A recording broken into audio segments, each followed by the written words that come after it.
Diary থেকে সাদা কাগজটা চিরে কলম দিয়ে বেশ বড় বড় অক্ষরে সুন্দর করে কি আমার মৃত্যুর জন্য কেউ দায়ী নয় কি লিখে ফেলল অদ্রি। কাগজটা ভাঁজ করে টেবিলের উপরে রাখা গ্লাসের নিচে রেখে দিল সে। হ্যাঁ, প্রস্তুতি মোটামুটি শেষ, এবার নতুন ব্লেডটা খোলার পালা। নতুন চকচকে ব্লেডটা দেখছে আর ভাবছে একটু পরই হাতের শিরা কাটবে সে এ ব্লেড দিয়ে। কি মনে করে ব্লেডটা টেবিলের উপর রেখে জানালা দিয়ে শেষবারের মতো জোছনা দেখতে লাগল অদ্রি। আনমনে ফিরে গেল পুরনো স্মৃতিতে। অরণ্যের সাথে প্রথম দেখা হয়েছিল ভার্সিটিতে। প্রথম অরণ্যকে ভালো না লাগলেও অরণ্য ছিল খুব নাছোড়বান্দা ছেলে। সে তার পাগলামো দিয়ে ঠিকই অদ্রির মন জয় করে নিয়েছিল। তারপর শুরু হলো এই জুটির সম্পর্ক। ভার্সিটিতে এই জুটির সুনামের কোনো কমতি ছিল না।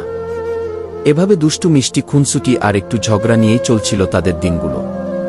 দেখতে দেখতে 3টি বসন্ত একে অপরের হাত ধরে যে কিভাবে কাটিয়ে দিয়েছে তারা নিজেরাও জানত না। কিন্তু অরণ্য হঠাৎ করেই কেমন জানি বদলে যেতে লাগল। যে অরণ্য অদ্রির সাথে ফোনে কথা বলার জন্য অপেক্ষায় থাকত, আজকাল তাকে কল দিলেই ওয়েটিংয়ে পায় অদ্রি। প্রথম বিষয়টা সিরিয়াসলি না নিলেও একসময় অদ্রি খুব কষ্ট পেত অরণ্যের ব্যবহারে। অরণ্য বলতে গেলে যোগাযোগই বন্ধ করে দেয় অদ্রির সাথে। আর এ যোগাযোগের চির সমাপ্তি হয় আজকে বিকেলে। অরণ্য, তুমি এমন হয়ে গেলে কেন? এমন হয়ে গেছি মানে? কি বলতে চাও স্পষ্ট করে বলো অদ্রি। তুমি আমাকে অবহেলা করছো। ফোন দিলে ওয়েটিংয়ে থাকে। তুমি তো আগে এমন ছিলে না অরণ্য। শুনো অদ্রি, সবসময় মানুষকে যে একই রকম থাকতে হবে তা তো নয়। সময় মানুষকে বদলে দেয়। সো এখানে অপরাধ কি? হ্যাঁ, সত্যিই তো এখানে কোনো অপরাধী নেই।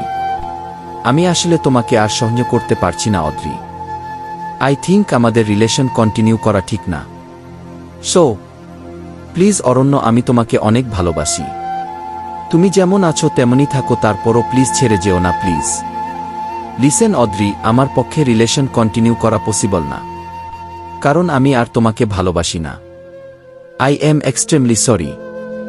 মানে কি বলছো এসব? মাথা ঠিক আছে তোমার? হ্যাঁ, কারণ ভেবে দেখলাম তোমার সাথে আমার যায় না। তাছাড়া কোথায় আমাদের ফ্যামিলি আর কোথায়? থামো অরণ্য, রিলেশন করার আগে মাথায় আসেনি এসব তোমার? দেখো, আমি মানছি আমার ভুল ছিল, বাট আমি সিরিয়াসলি আর এই পেইন নিতে পারতেছি না। প্লিজ এমন করো না প্লিজ, আমি বাঁচব না তোমায় ছাড়া অরণ্য প্লিজ। সেদিন অনেক অনুরোধের পরও অরণ্য ফিরে আসেনি। খুব কেঁদেছিল অদ্রি, কিন্তু লাভ হয়নি। বাসায় আসার পর সোজা নিজের রুমে গেল। মা অবশ্য কিছুক্ষণ ডাকলেন, তাতেও সে পাত্তা দেয়নি। সিদ্ধান্ত ফাইনাল, আজই পৃথিবীর মায়া ছাড়বে। পৃথিবীতে যে ভালোবাসার মতো আর কেউ নেই।